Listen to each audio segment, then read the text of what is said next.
มันก็บ่ได้ยุติธรรมเลยนะบางครั้งนะตีประเทศฝรั่งเศสนี่นะ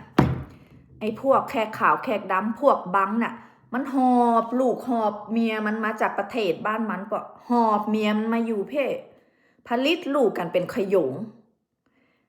รัฐบาลนี่หยังจ่วยบ้านให้อยู่ฟรีบ้านรัฐบ้านหลวงให้อยู่ฟรีบางคนก็ได้จ่ายแค่เกินราคาเอาลูกเอาเมียมาจากบ้านมันปุ่นเมียมันก็ผลิตลูกอยู่ฮั่นการงานก็บ่ได้ทำภาษีก็บ่ได้เสียและไอ้คนยังเฮาหาเช่ากินค่ำแต่งงานมาถูกต้องตามกฎหมายได้ถือติดเดอะเซชูแบบถูกต้องตามกฎหมายเนี่ยการเสียภาษีทุกเดือนไปขอหั่นก็บ่ได้ขอนี่ก็บ่ได้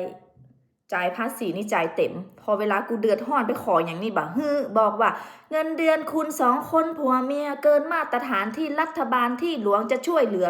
หูขี้กูนี่แล้วเอาเงินของกูเนี่ยไปจ่วยไขแขกขาวแขกดำไปจ่วยให้เขามีกินมีอยู่คนแยกการก็ตุกกะคนแยกการยังกูกับผัวกูเนี่ยตุกกะ